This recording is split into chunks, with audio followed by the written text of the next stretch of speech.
سفر کے مہینے میں اگر آپ کے گھر میں اس جگہ سے چونٹیاں نکلنا شروع ہو جائیں تو فوراً یہ ایک کام ضرور کر لینا، غیب سے آپ کو دولت مل جائے گی، رزق مل جائے گا، گھر میں برکت ہی برکت آ جائے گی۔ ننھی سی مخلوق کی خدمت کرنے سے آپ کی تقدیر بدل جائے گی، آپ کا نصیب بدل جائے گا۔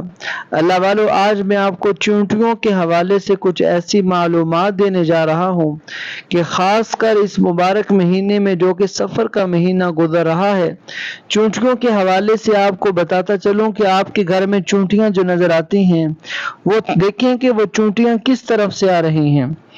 اگر وہ شمال کی طرف سے آ رہی ہیں تو یہ آپ کے لیے بڑی خوشخبری کی بات ہو سکتی ہے۔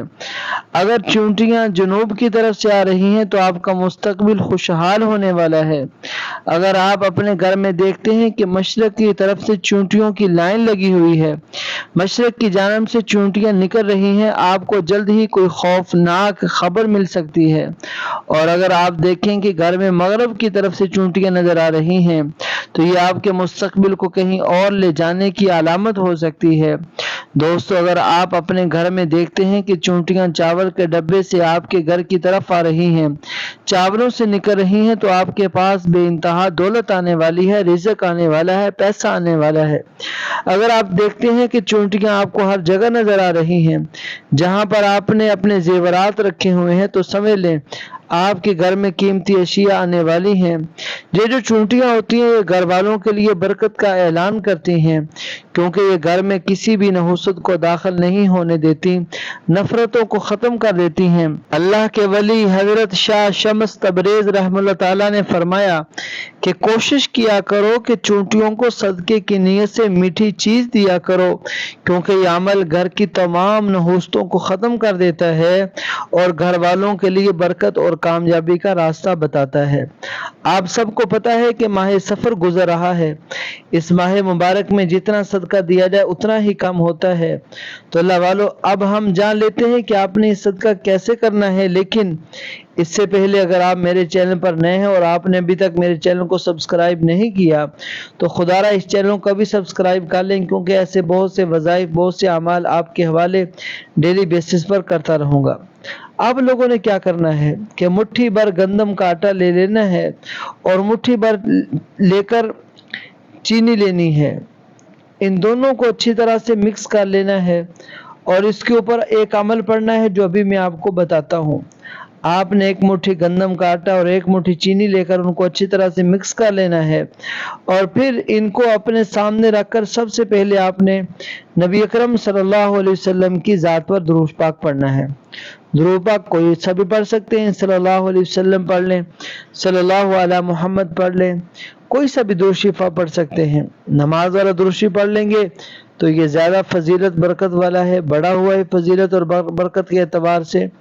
ایک دفعہ ثواب کی نیت سے آپ بھی میرے ساتھ پڑھ لو، اللہم صلی علی محمد وعلی آل محمد کما صلیت علی ابراہیم وعلی آل ابراہیم انک حمید مجید، اللہم بارک علی محمد وعلی آل محمد کما بارکت علی ابراہیم وعلی آل ابراہیم انک حمید مجید۔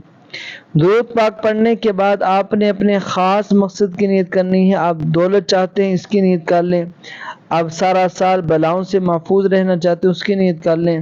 اس کے علاوہ آپ کا جو بھی مقصد ہے، اپنے مقصد کی نیت کرتے ساتھ ہی فوری طور پر آپ نے ایک بار اعوذ باللہ من الشیطان الرجیم بسم اللہ الرحمن الرحیم پڑھنی ہے۔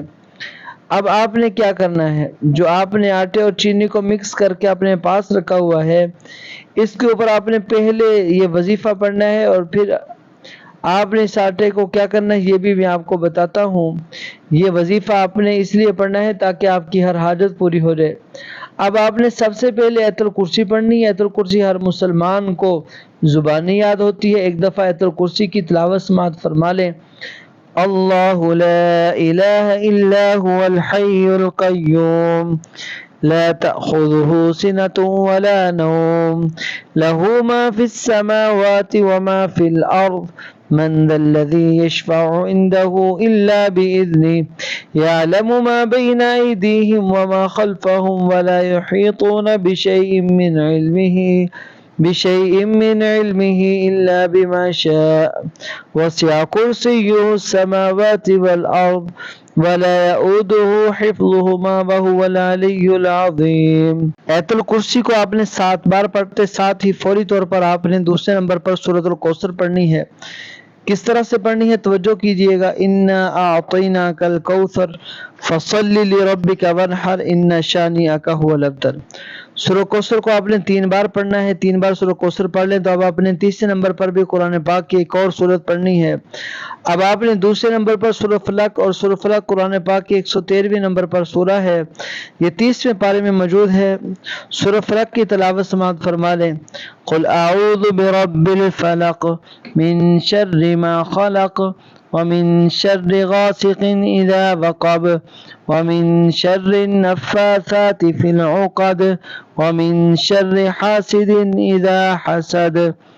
یہ سورہ فلق ہے، آپ نے دوسرے نمبر پر اور صرف 3 بار، تیسرے نمبر پر سورہ فلق کو 3 بار پڑھ لینا ہے، اور چوتھے نمبر پر آپ نے سورۃ الناس پڑھنا ہے۔ سورۃ الناس بھی قرآن پاک کی آخری سورت ہے، اس کی تلاوت سماعت فرما لیں۔ قل اعوذ برب الناس ملک الناس الہ الناس من شر الوسواس الخناس الذي يوسوس في صدور الناس من الجنة والناس۔ سورۃ الناس کو بھی آپ نے 3 بار پڑھنا ہے۔ یہ تینوں صورتیں قرآن پاک کی چھوٹی چھوٹی صورتیں ہیں، لیکن یہ بہت زیادہ طاقتور صورتیں ہیں۔ اس کی وجہ سے بھی آپ کو پتہ چلے گا، کیونکہ یہ اللہ پاک کی جانب سے نبی کریم صلی اللہ علیہ وسلم کے خاص تحفہ دیا گیا۔ اللہ تعالیٰ نے سورہ کوثر میں نبی اکرم صلی اللہ علیہ وسلم کو یہ دلاسا دیا کہ جو لوگ آپ کو ابتر کہتے ہیں، آپ کو کہتے ہیں آپ کی نسل نہیں چل سکتی، آپ کا نام تو رہتی دنیا تک باقی رہے گا، یہی چیز سورہ کوثر کو قرآن پاک کی سب سے چھوٹی اور سب سے طاقتور سورت بنا دیتی ہے۔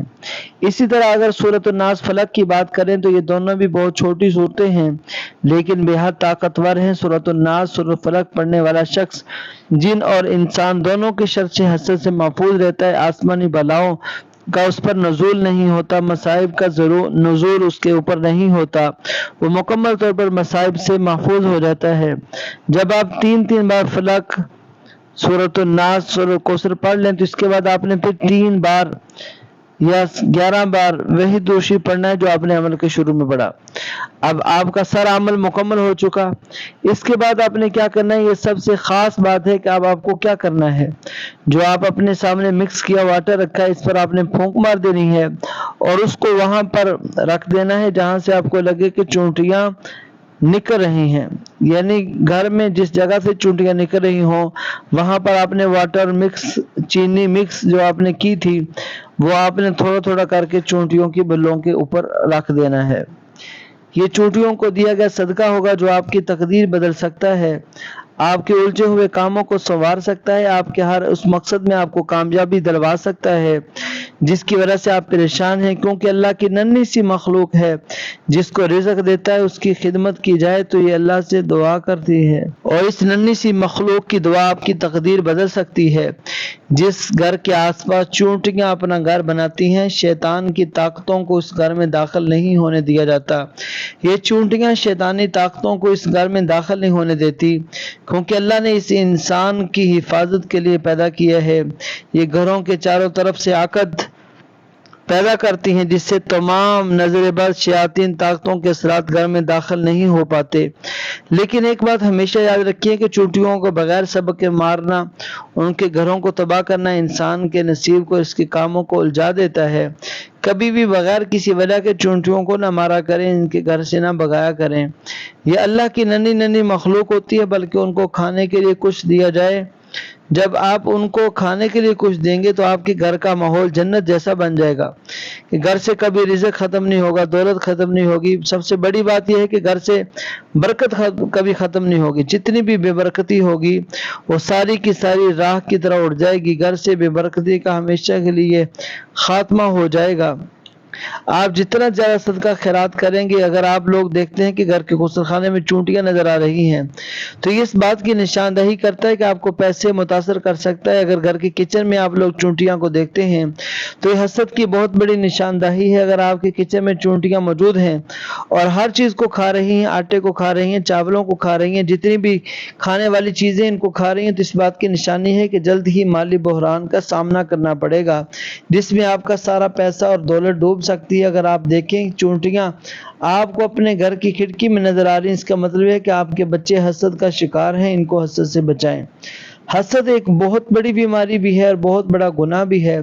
جس کمرے میں آپ لوگ سوتے ہیں، چونٹیوں کا وہاں ظاہر ہونا اور مرد کے درمیان یعنی میاں بیوی کے درمیان کے تعلقات مسائل پیدا کر سکتا ہے، بگاڑ پیدا کر سکتا ہے۔ اگر آپ دیکھتے ہیں کہ آپ کے گھر کی کسی دیوار سے چونٹیاں نکل رہی ہیں، گھر کی دیوار سے لائن بنی ہوئی ہے، چونٹیاں نظر آ رہی ہیں، تو اس کا مطلب یہ ہو سکتا ہے کہ آپ کو سفر کی پیشکش کی ہو سکتی ہے۔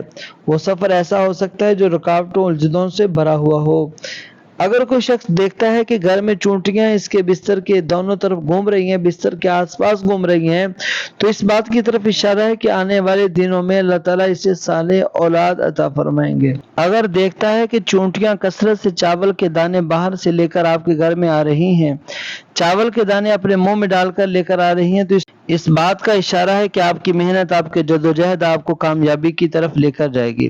آپ کو روزی ملے گی، آپ کا پیسہ، آپ کا مال جس کے لیے آپ کوشش کریں وہ بہت جلد آپ کے ہاتھوں میں ہوگا۔ اگر وہ اپنے گھر میں ہر طرف چونٹیوں کو دیکھتا ہے کہ چونٹیاں ہی چونٹیاں نظر آ رہی ہیں تو اس بات سے پریشان ہے، تو اس بات کی یہ نشانی ہے کہ اسے بہت سے کام، بہت سی ذمہ داریاں سونپی گئی ہیں۔ اللہ تعالیٰ سے دعا ہے کہ اللہ تعالیٰ اس وظیفے کی پوری برکات عطا فرمائے اور چونٹیوں کی قدر و قیمت کرنے کی توفیق عطا فرمائے۔